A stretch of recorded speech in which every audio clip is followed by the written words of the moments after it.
Cette Alania. cette La conférence conférence va va être, maintenant être enregistrée. va être enregistrée en effet, donc vous aurez accès au replay. Merci à Nathalie d'accepter que ce soit enregistré. Vous aurez aussi accès au support de présentation que, que vous allez voir aujourd'hui. Donc, je vais bientôt donner la main à Nathalie, juste pour vous prévenir que comme on est nombreux, je vous invite à poser vos questions si vous en avez au cours de la présentation dans le chat. Et c'est moi qui les adresserai à Nathalie en fin de présentation. Elle y répondra évidemment. Ce sera plus simple que de vous donner la parole. Voilà, donc on résume. L'agriculture cellulaire, c'est un sujet qui intéresse forcément l'industrie alimentaire. Et il y a des initiatives un peu partout. Nathalie Roland et son association Agriculture cellulaire France ont cette vision, même si on ne peut pas avoir une vision globale, mais ils ont une meilleure vision que nous en tout cas de ce qui se passe et elle va nous le présenter. Dans la mesure où c'est un sujet de prospective, forcément c'est un sujet qui intéresse l'ANIA. C'est pourquoi on vous a proposé ce webinaire. Donc je répète, les informations qu'on a à chaque webinaire, coupez vos micros, posez vos questions dans le chat, c'est moi qui les adresse à Nathalie à la fin. Vous recevrez la présentation et il y aura en plus un replay qui sera mis en ligne sur la chaîne YouTube de l'ANIA. Voilà, donc si vous voulez ensuite revoir la présentation de Nathalie et, euh, et peut-être diffuser l'information. Nathalie, je te donne la parole. Merci beaucoup à toi pour ton temps. Euh, c'est parti. Merci. Donc bonjour à toutes et à tous. Donc je vais vous parler de ce qu'on appelle donc l'agriculture cellulaire. Alors si jamais il y a des problèmes techniques ou quoi que ce soit, après n'hésitez pas à m'arrêter dans la présentation. Alors déjà faire passer le slide. Alors attends, ça marchait tout à l'heure. Alors juste une petite question pour faire passer les slides parce que du coup c'est pas les flèches, c'est ça? Appuie sur entrée, ça devrait marcher. Alors, André. Alors, non. Ah, si. Bon, ça doit être ça. Parfait, Alors, ça a bougé. merci. Alors, en fait, c'est juste ouais, une grosse... plein de choses ouvertes sur l'écran. J'essaye d'enlever un peu. Voilà. Donc, voilà. Bonjour. Alors déjà, peut-être expliquer rapidement donc ce qu'est Agriculture cellulaire France. Donc, c'est une association qu'on a créée il y a un peu plus d'un an. Et qui a pour but en fait d'informer sur ce qu'est l'agriculture cellulaire, d'alimenter la réflexion autour de ce que c'est et aussi d'encourager la recherche sur ce nouveau domaine en développement. Donc on a un site internet agriculturecellulaire.fr et vous pouvez nous contacter pour voilà si vous voulez des informations ou pour différents types de demandes. N'hésitez pas, vous avez ici l'adresse contact. Alors, j'ai l'impression que là, j'ai appuyé sur entrée pour faire passer, mais ça n'a pas marché. Alors, je vais essayer autre chose. Bizarre. Juste si Je tu passe... cliques sur ton écran, ça marche pas.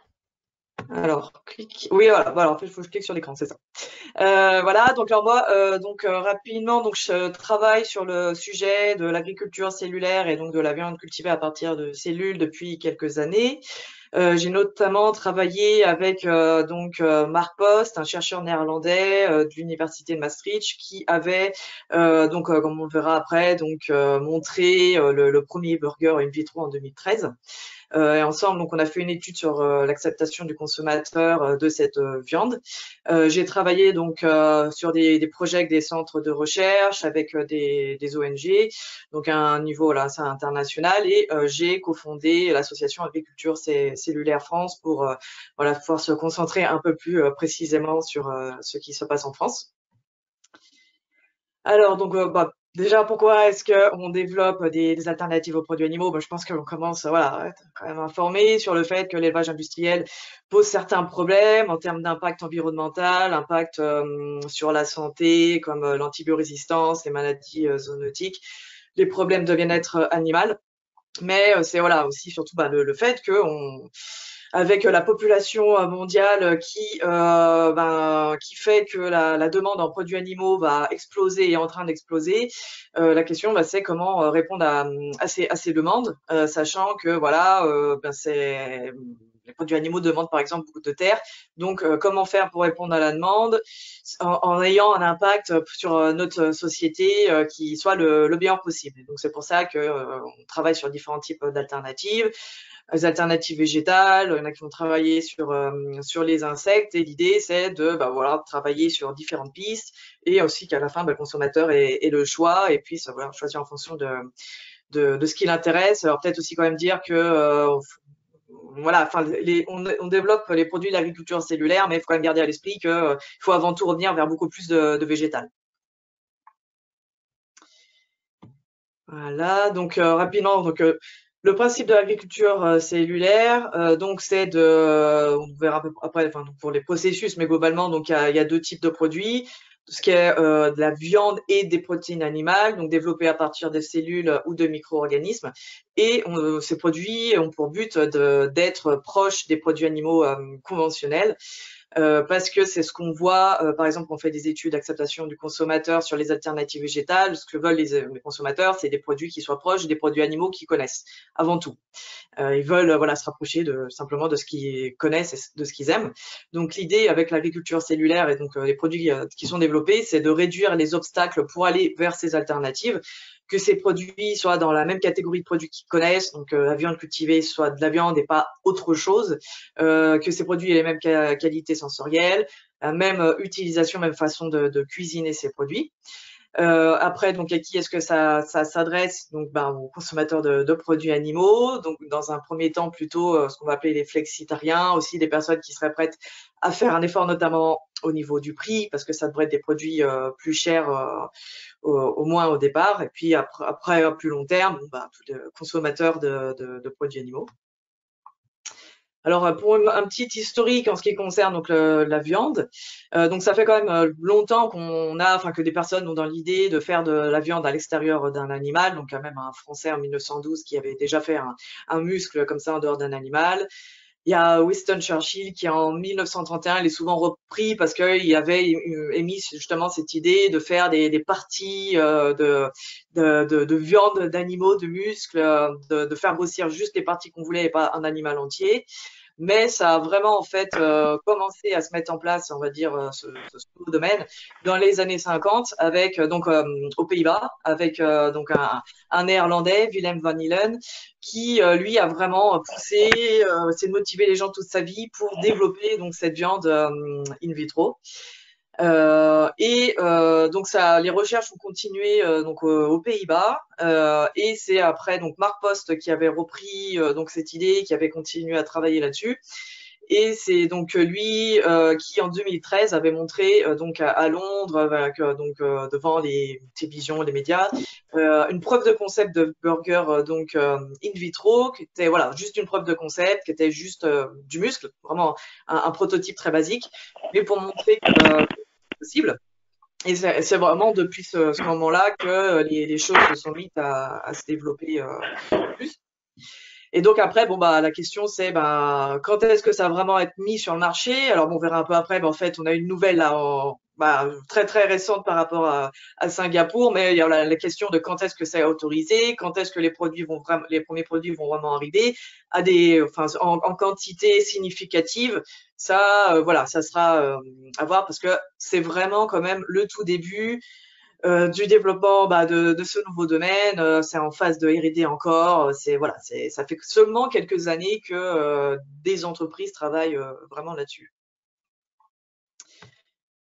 Alors, donc, il y a comme j'avais dit rapidement, donc il y a deux types de produits qui font partie de ce qu'on appelle l'agriculture cellulaire. Donc il y a les premiers produits, donc c'est en fait la viande, poisson, fruits de mer, donc en fait de la chair animale, donc ces produits sont développés à partir de cellules d'animaux. Donc le procédé vraiment très basique, c'est de prélever des cellules souches. de les mettre dans des grandes cuves, donc bioréacteurs avec différents nutriments, et pour qu'en fait du muscle, par exemple, se développe si on met des cellules musculaires. Donc voilà, petite info, sans sérum fœtal bovin, parce que bon, c'est une information qui revient souvent, mais personne ne compte mettre de sérum fœtal bovin dans les produits finis, parce que ça n'aurait aucun sens, parce que c'est quelque chose qui coûte très cher, qui est instable, qui demanderait à ce qu'on ait recours à des animaux, et en plus qu'on les tue dans des conditions particulièrement voilà, pas satisfaisantes. Donc il n'y a vraiment aucun intérêt à utiliser ce produit. Voilà, donc en gros c'est ça, on prélève des cellules, on met en bioréacteur et du muscle va se créer. Avec ce muscle-là, on va pouvoir produire différentes sortes de produits finis. Donc ça pourrait être des nuggets, des saucisses, des burgers. Donc voilà. Alors après, peut-être aussi dire que il y a différentes sortes de cellules hein, qui peuvent être cultivées pour se rapprocher d'une viande qui soit la plus proche possible de la viande conventionnelle. Donc on peut mettre des cellules de muscles, des cellules de graisse, des cellules de tissu conjonctif. Donc tout ça est en développement. Voilà pour le procédé vraiment basique. Après, donc il y a une autre sorte de produits, qu'on peut appeler parfois donc produits acellulaires, fermentation de précision, avec donc là cette fois la technique de l'ADN recombinant. Donc là l'idée c'est de prendre un gène. En fait, on connaît les gènes.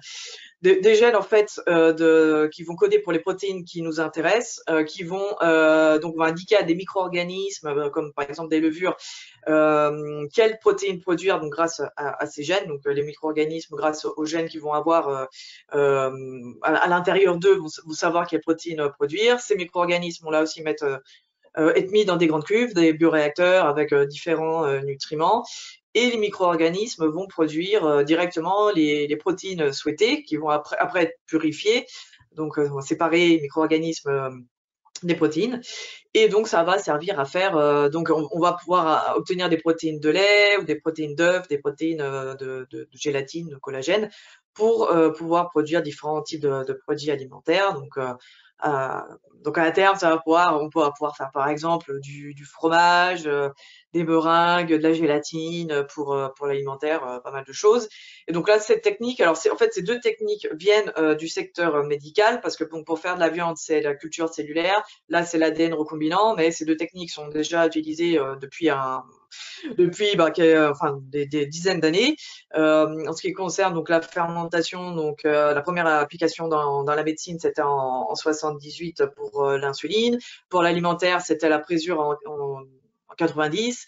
Et depuis, c'est une technique utilisée pour créer des arômes, des enzymes, donc beaucoup de choses. Et là, l'idée, c'est d'adapter ces techniques pour faire des produits animaux. Voilà, ce sont des techniques connues, mais il faut les adapter pour pouvoir produire d'autres types de produits. Alors après, donc juste pour avoir une idée, des entreprises qui travaillent là-dessus dans le monde. Donc, on peut voir que, par exemple, mi-2018, c'est ce qu'on avait. Donc, on peut voir qu'il y avait vraiment la majorité des startups qui se trouvaient aux États-Unis, donc dans la Silicon Valley, avec très peu de choses en Europe et dans le reste du monde. En octobre 2019, ça avait déjà changé. Hein. On voit qu'il y avait déjà plus d'entreprises, par exemple, en Europe.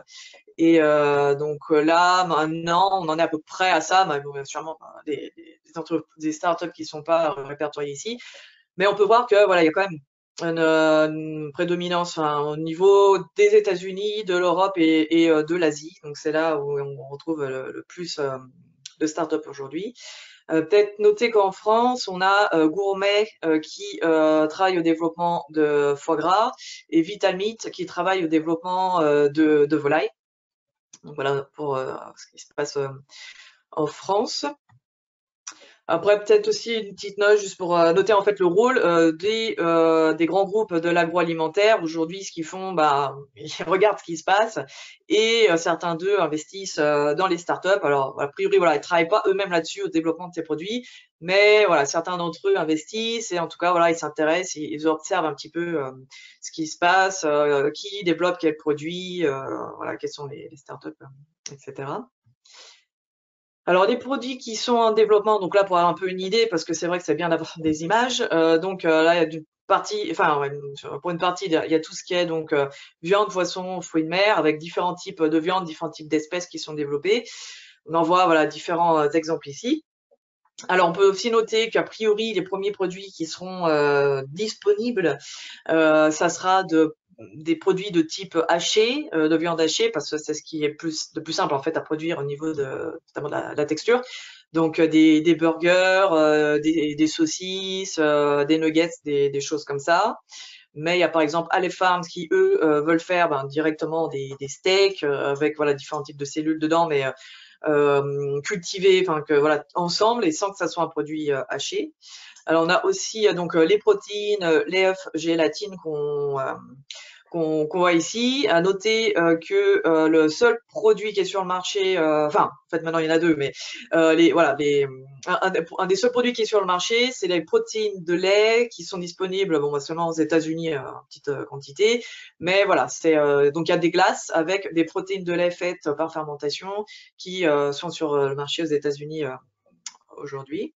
Et même au-delà de l'alimentaire, on peut aussi produire des protéines animales qui peuvent servir dans tout ce qui est matériaux, cosmétiques. C'est déjà le cas avec voilà certains de ces entreprises pour aller vers le textile, le collagène dans les cosmétiques. Voilà, c'est des choses comme ça. Donc c'est vraiment assez varié ce qu'on peut faire. Donc là, juste une petite photo donc d'un des derniers photo de prototype. Donc là, c'est Ale Farms qui a montré son prototype, voilà, pour voir un peu de plus près à quoi ça pourrait ressembler. Donc ça pour le steak Ale Farms. Alors après, sur la partie donc bénéfices potentiels, parce que bon, si on développe ces produits, c'est pour qu'ils aient un intérêt pour notre société. Alors donc rapidement, donc au niveau de l'environnement, ce qu'on peut dire, c'est qu'il y a quelques études qui ont été faites, mais quelques études seulement pour l'instant, qu'elles montrent un impact potentiel donc pour l'environnement très intéressant. Mais sachant voilà que c'est basé sur des estimations, alors je crois qu'ils font une étude, il faut qu'ils se basent sur un procédé. Toutes les entreprises n'auront pas le même procédé et les procédés sont pas du tout optimisés parce que pour l'instant de toute façon on n'a pas d'usine, donc on peut pas en plus vérifier. Voilà, on est vraiment au tout début en gros, mais quand on lit les différentes études, on voit qu'il y a vraiment un impact qui peut être vraiment très intéressant au niveau d'une réduction des gaz à effet de serre, donc c'est une utilisation d'énergie propre. Le fait, voilà, on devrait avoir besoin de beaucoup moins de terre pour la production de ces produits, on devrait avoir besoin de moins d'eau, ça devrait moins polluer, puisqu'on a besoin de moins de terre, donc il y aurait plus de déforestation, donc sauvegarde des habitats naturels, sauvegarde de la biodiversité. Le fait qu'on puisse produire où on veut, donc il y aurait une réduction de la pollution due au transport, par exemple, et d'une manière générale, on doit avoir besoin de moins de ressources naturelles pour faire ces produits, donc un meilleur taux de conversion des calories. Donc voilà pour ce qui est de l'environnement. Après, au niveau du bien-être animal, c'est quand même assez simple parce que là, bon, il n'y a pas besoin de tuer d'animaux. Pour la viande, poisson, fruits de mer, donc il y a besoin de prélever des cellules par biopsie indolore, mais au-delà de ça, voilà, c'est tout ce dont on a besoin. Donc après, il y aura la question de comment vivront les les animaux donneurs, voilà, est-ce qu'ils pourront vivre un peu dans des petites fermes pédagogiques, par exemple, on peut penser à plein de choses. Pour les protéines de la fermentation, donc là, il n'y a pas besoin d'animaux parce qu'on connaît déjà les gènes, donc on a déjà les informations. Ça pourra permettre aussi de nourrir des animaux carnivores, des animaux de compagnie. Donc voilà, pour le bien-être animal, en général, c'est quand même un bénéfice qui est assez simple voilà, c'est évident à comprendre. Pour ce qui est des bénéfices sur la santé, donc il y a aussi des choses intéressantes. Le fait que ça ne nécessitera pas d'antibiotiques, donc ça aidera à lutter contre l'antibiorésistance. Le fait que tout sera fait dans des grandes cuves avec plein de capteurs pour contrôler, ça devra donc voilà, une production en milieu stérile permettra un risque moindre en termes de contamination alimentaire par des bactéries, Listeria E. coli, des choses voilà comme ça, tout ce qui est contamination alimentaire, il devrait y en avoir moins. La réduction du nombre d'animaux dont on a besoin, ça limitera aussi les risques de propagation des maladies zoonotiques. Donc c'est aussi intéressant. Et après, les produits en eux-mêmes, le fait qu'on a un très grand contrôle sur la production et qu'on puisse faire un peu ce qu'on veut, permettra plein de choses intéressantes, comme le fait d'avoir un taux de graisse vraiment comme on le souhaite, de pouvoir mettre du bon gras à la place de mauvais gras, de pouvoir ajouter des vitamines, des nutriments, voilà. Le fait qu'on puisse avoir du coup du poisson qui contiendra pas de métaux lourds ou de plastique. Il y a voilà des choses intéressantes sur la santé qu'on peut voir. Alors après au niveau aussi ce qui est intéressant pour les industriels de l'agroalimentaire, c'est que par exemple, donc les protéines ont les mêmes propriétés fonctionnelles, donc ça permet donc de ne pas changer la formulation des produits, par exemple par rapport aux protéines végétales, qui là, comme elles ont pas les mêmes propriétés fonctionnelles, il faut changer la formulation des produits, alors qu'avec ces protéines-là, comme elles sont exactement comme des protéines animales, il n'y aura pas besoin de faire d'adaptation des formulations. Il y aura donc alors une traçabilité facilitée parce que voilà, il y aura beaucoup d'étapes, on va dire, qui sont supprimées parce que tout se fera dans des cuves plus facilement contrôlables en un seul endroit, donc ça sera plus simple à ce niveau-là. Ce sera aussi plus simple en termes de standardisation. Il y aura aussi une sécurité d'approvisionnement parce que ça sera une façon de faire des produits animaux qui sera moins sensible à des choses comme la météo, la saisonnalité. Ça sera aussi des produits, mais là, à plus long terme, qui devraient être moins chers que les produits animaux conventionnels. Il va y avoir moins de pertes financières liées à tout ce qui est du coup, contamination alimentaire, zoonose. Et voilà, un avantage concurrentiel sur le fait que ça devrait être des produits qui devraient être plus durables, plus éthiques. Donc voilà, pour dire rapidement ça. Alors après, au niveau des défis, donc il y a des défis à surmonter, parce que vraiment là, comme je disais, l'idée c'est de partir de techniques qu'on connaît déjà, mais qui étaient utilisées dans d'autres domaines avec des critères très différents. Là, faut passer à de la production alimentaire avec les critères de la production alimentaire et donc faire des choses à très grande échelle et faire aussi baisser les coûts pour avoir des produits abordables. Donc, il y a plusieurs choses à faire. Des fois, il y a peu de recherches disponibles sur certains sujets. Il faut trouver des alternatives au cerveau bovin pour tous les types de cellules et que cette alternative là aussi ait un coût pas trop élevé. Donc après, il faut optimiser un peu tout le processus, optimiser le médium, le recycler, adapter les bioréacteurs, réfléchir à la production de produits complexes. Parce que voilà, on commencera sûrement par des produits les plus simples, mais après, voilà, faire des pièces de viande plus épaisses. Donc voilà comment on pourra faire ça.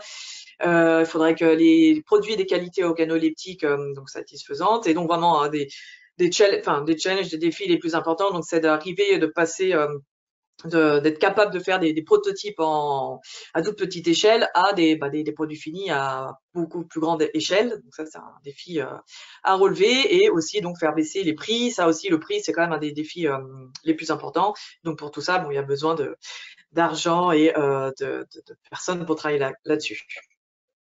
Alors, un des autres défis aujourd'hui qu'on a, c'est qu'il y a quand même globalement pas beaucoup de recherche publique et ouverte sur le sujet. C'est pour ça qu'il y a des ONG qui, notamment américaines comme ces deux-là, qui financent des projets de recherche. Donc, financent des projets vraiment, ça peut être partout dans le monde, qui travaillent avec des universités, des centres de recherche partout dans le monde pour financer des projets. Alors aussi, pourquoi est-ce que ça peut être compliqué de financer ces projets? C'est parce que le domaine de l'agriculture cellulaire en tant que tel n'est pas défini, donc des fois ça rentre pas vraiment dans les cases parce que c'est vraiment c'est la rencontre du médical et de la food science. Donc voilà, ça peut être compliqué parce que c'est pas vraiment un domaine en tant que tel, en tout cas aujourd'hui. Après, au niveau de l'implication des gouvernements, alors c'est les choses progressent, mais c'est vrai que ça prend un certain temps pour les gouvernements de s'intéresser et de s'investir.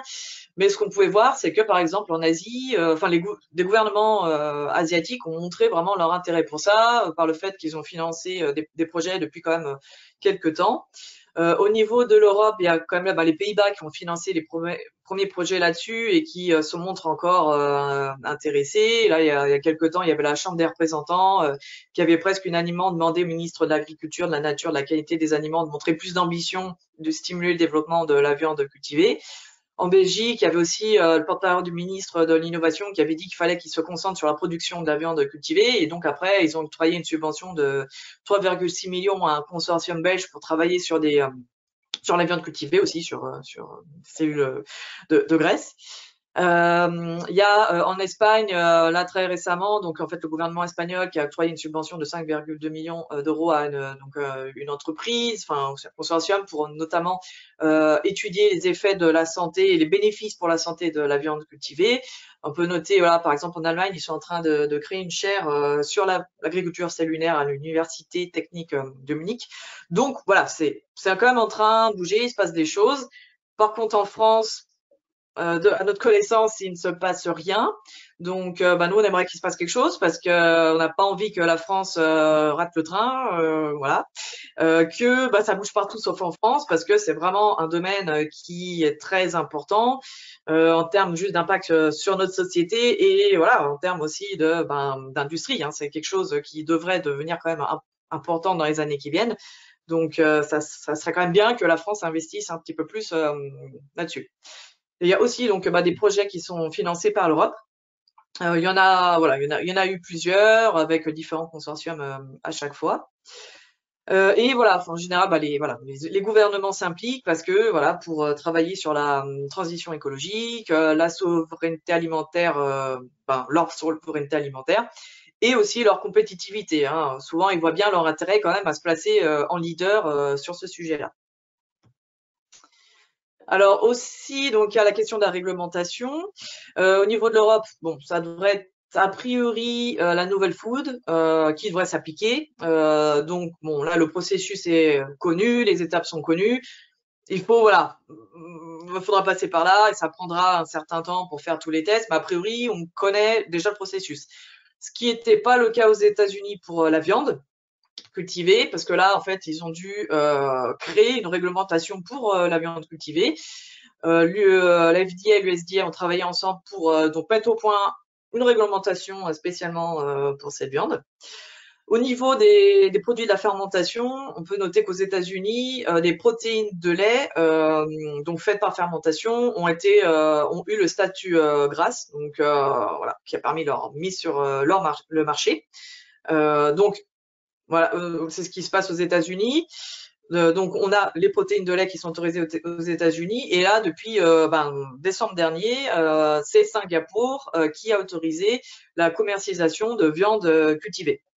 Donc, voilà, vraiment, c'est très, très récent. Donc, on voit les deux choses qui ont été autorisées. Et a priori, quand il y a un gouvernement qui autorise un produit, ça peut inciter les autres gouvernements à faire de même. Donc voilà, on va pouvoir voir ce qui va se passer dans les mois qui viennent par rapport à ça. Mais en tout cas, on a l'autorisation des premiers produits. Alors, autre défi, c'est ce qu'est acceptation du consommateur. Donc voilà, j'essaie d'en parler donc rapidement parce que j'ai fait 2 études là-dessus. Bon, ce qu'on peut dire quand même encore aujourd'hui, c'est qu'il y a des études, mais voilà, qui restent encore assez limitées, par exemple, notamment sur le fait que souvent c'est les mêmes pays qui vont revenir, enfin les mêmes nationalités qui vont revenir, souvent les pays anglo-saxons, hein, les études, les consommateurs avec lesquels on va faire les études, ça va être un peu les mêmes pays qui vont revenir, donc on manque un petit peu de données sur certains pays. On a aussi des résultats qui peuvent varier du fait que la formulation des questions puisse être très différente d'une étude à l'autre, d'un questionnaire à l'autre, et que les noms utilisés pour décrire les produits ou les descriptions des produits peuvent être aussi très variés. On puisse utiliser des noms qui vont pas inciter vraiment le consommateur à plus ou moins négatif, en fait, des noms connotation plus ou moins péjorative. Il y a ça qui peut amener à ce qu'on ait des résultats qui peuvent varier pas mal.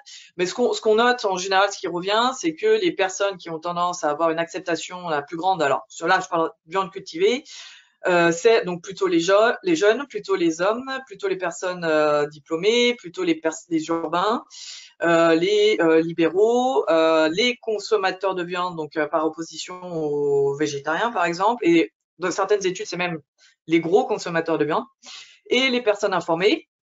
Donc là, voilà, ce qui revient, c'est que plus les personnes sont informées et connaissent le sujet, plus elles sont ouvertes on va dire, au concept. Après, ce qu'on voit, c'est que les bénéfices perçus en général, donc c'est le bien-être animal, le fait que ça soit bien pour l'environnement, que ça soit une nouvelle façon, une autre façon de nourrir la planète et les humains, que ça soit aussi intéressant en termes de sécurité des aliments. Et les barrières qui reviennent pas mal, donc ça peut être le prix, alors un prix, voilà, une peur que le prix soit trop élevé, une crainte que le goût ne soit pas bon, hein, ne soit pas à la hauteur des attentes, le fait que ce soit pas naturel et que ça ne soit des produits pas sûrs. Alors, rapidement, en fait, sur les 2 études que j'avais faites, j'en avais fait une à Maastricht, donc avec Marc Post, sur l'acceptation du consommateur de la viande cultivée dans le cadre d'une dégustation analyse sensorielle. Donc voilà, pour expliquer rapidement, l'idée c'était d'avoir à peu près 200 participants, donc des Néerlandais, représentatifs de la population néerlandaise, donc pas des étudiants, qui étaient venus pour une étude sur la viande. On n'a pas dit que c'était une étude sur la viande cultivée. Et donc, ils étaient venus, on avait posé différentes questions. Est-ce qu'ils avaient entendu parler de sa viande avant ou pas? Est-ce qu'ils étaient en faveur ou pas de sa production? Est-ce qu'ils étaient désireux de goûter, d'acheter, de remplacer leur viande conventionnelle par de la viande cultivée? Après, on les avait divisés en 3 groupes. Le premier groupe avait eu des infos sur les bénéfices pour la société, c'est-à-dire les bienfaits pour l'environnement, bienfaits pour les animaux, notamment. Le deuxième groupe, c'était plus bénéfices personnels, donc comment est produite cette viande, qualité nutritionnelle. Et le troisième groupe, en fait, n'avait pas eu d'informations sur les bénéfices spécifiques voilà, relatifs à cette viande. Après, ils ont eu encore donc les questions citées plus haut. Ils ont eu ensuite une analyse sensorielle. En fait, on leur a proposé de goûter 2 échantillons de viande. On leur a dit qu'un échantillon, c'était de la viande conventionnelle, que l'autre, c'était de la viande cultivée. Alors qu'en réalité, c'était que de la viande conventionnelle, mais voilà, c'était un des échantillons était présenté comme étant de la viande cultivée parce qu'on voulait observer leur réaction. Donc, analyse sensorielle avec donc des questions sur différents critères comme l'apparence, la couleur, le goût, etc. Et à la fin, encore les questions de qu'est-ce que vous êtes en faveur ou pas de la production de cette viande, est-ce que vous voulez acheter, etc. Et donc, en fait, ce qu'on a vu, c'est que tous les participants ont goûté l'échantillon qu'on avait présenté comme étant de la viande cultivée. Donc, on a été assez surpris de ce chiffre parce qu'on s'attendait quand même à ce que quelques personnes ne souhaitent pas goûter l'échantillon présenté comme étant de la viande cultivée, mais ils ont tous goûté. Ce qu'on a vu aussi, c'est que l'information sur les bénéfices personnels, c'est ce qui a amené à le plus augmenter l'acceptation. On a vu que les bénéfices sociétaux étaient déjà bien connus, parce que même le groupe qui n'avait pas reçu d'informations sur les bénéfices sociétaux, nous ont parlé de ces bénéfices, donc c'était déjà bien informé. Mais d'une manière générale, il faut aussi dire que sur cette étude, la majorité des gens nous avaient répondu « je sais ce que c'est que cette viande, j'en ai entendu parler et je sais ce que c'est ». Donc ils étaient vraiment très bien informés. Et ça, c'est une étude qu'on avait fait en 2017. Donc ça remonte déjà, et déjà à l'époque, les Néerlandais étaient vraiment bien informés. Alors après aussi, une chose qu'on a noté, c'est que les participants avaient mis une meilleure note au goût du burger cultivé. Donc ils avaient préféré le goût du burger qui pensait être de la viande cultivée. Donc ça, il se pourrait que ce soit fait, que ça soit dû au fait qu'ils aient eu des faibles attentes au niveau du goût et que du coup le goût, enfin l'expérience qu'ils ont eu, le goût qu'ils ont pu tester lors de cette expérience les ont amenés à surnoter, donc à avoir une appréciation élevée en ligne avec la qualité perçue, donc une surnotation vers pour aller vers le goût à la hauteur de ce qu'ils ont eu comme expérience. Donc c'est ce qui aurait pu se passer. Et on peut noter aussi que une majorité des participants de cette étude étaient prêts à payer plus pour se disaient prêts à payer plus pour la viande cultivée. Alors après, une autre étude aussi, je vais juste dire quelques petites choses. Alors c'est une autre étude qu'on a fait sur les marchés français et allemands. Donc là, c'était par contre que une enquête en ligne avec 1000 personnes par pays. On a fait ça on a interrogé les personnes en décembre 2019, donc juste avant le Covid. Ça aurait peut-être si ça avait été après le Covid, pendant le Covid, on aurait peut-être eu des résultats différents, on ne sait pas. En tout cas là, vraiment, c'était juste avant. Donc encore une fois, échantillon représentatif, donc pas des étudiants. Et alors voilà, quelques résultats qu'on a eu. Là, quand on a posé la question, vous avez entendu cette viande, est-ce que vous avez entendu parler de cette viande avant? Une majorité a dit que non. Donc voilà, c'est des résultats qui nous paraissaient plus logiques. On a été plus surpris en fait dans l'étude qu'on avait fait à Maastricht du fait que c'était plus l'inverse. En fait, là-bas, c'était la majorité des gens qui avaient dit oui, je sais ce que c'est. Donc là, la majorité des gens n'avaient pas entendu parler de cette viande. Après, donc, on a posé la question, est-ce que vous voudriez goûter cette viande? Donc, on voit que les Allemands sont plus nombreux que les Français à vouloir goûter, donc 58% pour les Allemands, 46% pour les Français. Et on voit aussi que les hommes sont plus désireux de goûter cette viande par rapport aux femmes. On a noté aussi, mais alors là, c'est au niveau français, que les gros consommateurs de viande spécialement étaient plus intéressés de goûter cette viande. Voilà, petite chose qu'on a notée. À la question de qu'est-ce que vous voudriez acheter cette viande lorsqu'elle sera disponible, on a vu que les Allemands étaient plus désireux d'acheter cette viande par rapport aux Français et que les personnes qui avaient entendu parler de cette viande avant étaient là aussi plus intéressées par le fait d'acheter cette viande. Et on a aussi vu que les jeunes et les hommes étaient aussi voilà plus intéressés d'acheter cette viande. Donc ça regroupe voilà souvent les résultats d'autres études qu'on a pu voir. Donc à la question est-ce que vous voudriez remplacer donc votre consommation de viande conventionnelle par de la viande cultivée dans votre consommation quotidienne, on voit que les Allemands et les hommes là aussi sont plus intéressés de remplacer. Et voilà, globalement, donc par rapport au profil de consommateurs intéressés, ce qui ressort, c'est que les gens voilà, qui sont les plus intéressés, plus ouverts à ce concept, sont dans les deux pays plutôt les hommes, plutôt les jeunes, plutôt les gens qui souhaitent réduire leur consommation de viande, et plutôt voilà aussi pour les deux pays les gens qui sont déjà familiers avec ce qu'est la viande cultivée. Et des différences, c'est qu'en Allemagne, ça va être aussi les personnes qui ont un niveau d'éducation plus élevé, qui se sentent, qui sont sensibles aux problèmes environnementaux, bien-être animal, dans le monde, et voilà, qui sont des consommateurs de viande. Et en France, ça va être plutôt les urbains, voilà, qui sont intéressés. Alors aussi peut-être voilà rapidement une petite question qu'on avait posée par rapport aux autres protéines alternatives, donc végétales et insectes. On voit que dans les deux pays, il semblerait que les consommateurs soient plus intéressés par la viande cultivée que par les protéines végétales ou protéines d'insectes. Donc voilà, petite conclusion. Donc il y a un grand nombre de personnes conscientes des problèmes associés à la viande conventionnelle. Donc vraiment beaucoup dans cette étude ont dit vouloir réduire leur consommation de viande, mais beaucoup ne sont pas prêts à le faire, renoncer complètement. Il y a des sentiments mitigés parfois, donc ils reconnaissent les avantages éthiques, mais il y a certaines craintes sur le manque de recherche sur l'impact sur la santé, le fait que ce soit pas naturel. Alors ces choses que ça soit pas naturel, ça revient souvent. Mais le fait de l'absence d'antibiotiques a eu un impact fort sur le fait de informer là-dessus, ça a un impact fort sur les participants. Donc ça pourrait aider à limiter les craintes par rapport à la santé, parce que c'est vraiment une information qui apparemment leur a parlé.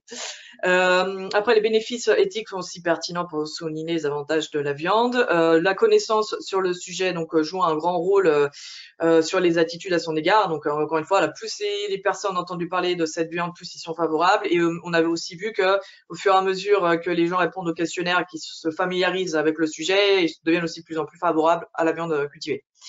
Alors voilà, ce qu'on a vu de manière générale, les Allemands et les jeunes en Allemagne semblent plus ouverts et être les personnes les plus intéressées. Mais on peut voir qu'avec une plus grande exposition et le fait d'être plus se familiariser avec ça, on pourrait avoir plus de gens qui devraient suivre.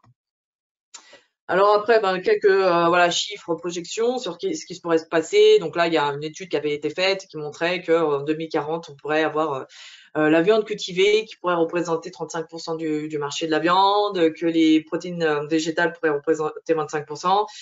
Après, bon, ça me paraît difficile de vraiment faire des projections, hein, mais bon, ça pourrait être intéressant de voir ce que certains cabinets d'études projettent.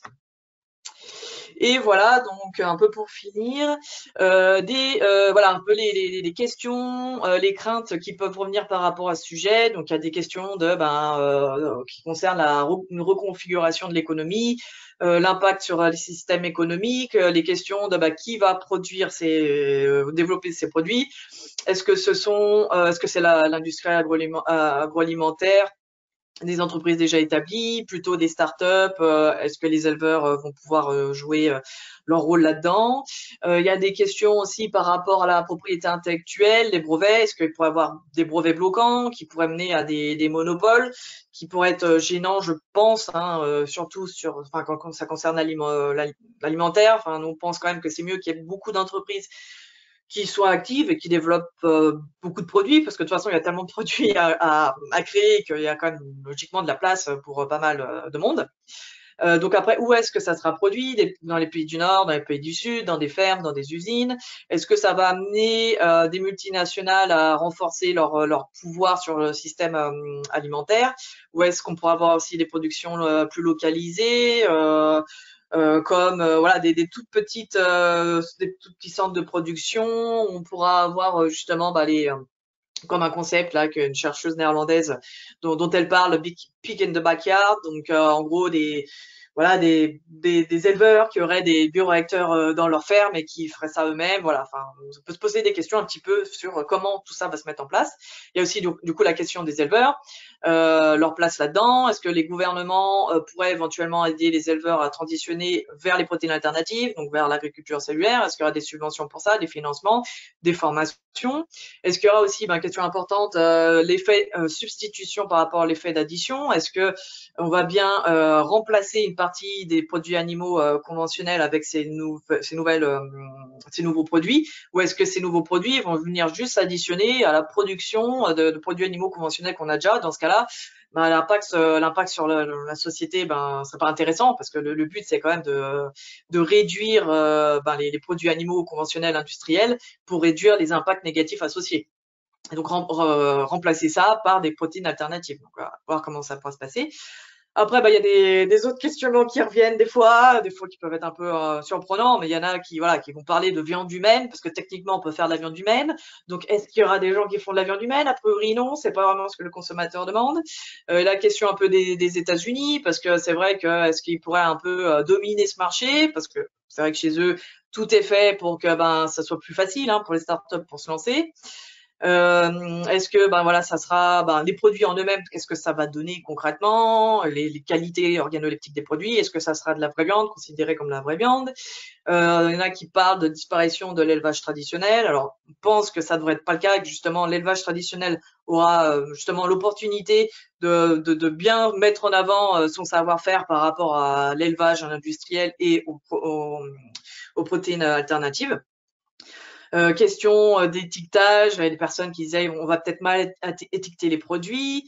Question de disparition des animaux d'élevage. Bon, alors après, je pense que quand on n'est pas forcément bien informé, parce que les animaux d'élevage, ils sont ils sont beaucoup trop nombreux par rapport aux animaux sauvages aujourd'hui. Quand on regarde la biomasse aujourd'hui, c'est même très problématique. Il y en a énormément. Ce serait beaucoup mieux d'avoir plus d'animaux sauvages et moins d'animaux d'élevage. Et les animaux d'élevage, on les crée. C'est pas comme si, ils sont créés par l'humain. Donc, ce serait a priori pas un problème qu'il y en ait moins. Donc voilà, ce qui peut être intéressant de faire, c'est donc d'anticiper tout ça, d'y réfléchir maintenant avec différents acteurs, de favoriser la recherche publique, pour que par exemple en France on sache vraiment de quoi on parle et qu'on puisse avoir un contrôle là-dessus. Et donc voilà, donc ne pas faire l'autruche, ne pas rejeter prématurément, simplifier, polariser le discours, mais vraiment réfléchir à tout ça, on va dire le plus tôt possible avec les différents acteurs. Alors voilà, petite chose. Donc aujourd'hui, donc on a besoin quand même de personnes pour travailler dans ce domaine, que ça soit dans des universités, des centres de recherche ou dans les entreprises, dans les startups. Donc le type de profils qui sont cherchés, on en recherche déjà aujourd'hui. Enfin c'est parce que vraiment c'est des startups qui ont besoin de quand même pas mal de monde dès le début. Alors, surtout des scientifiques au début, mais voilà, si les gens sont intéressés, en gros, ils peuvent nous contacter, on pourra les mettre en contact avec des startups et des projets, voilà. Il y a besoin de monde sur différentes choses. Donc voilà, globalement pour une présentation un peu globale du sujet, et encore une fois, n'hésitez pas à nous contacter si vous avez des questions, des demandes ou quoi que ce soit.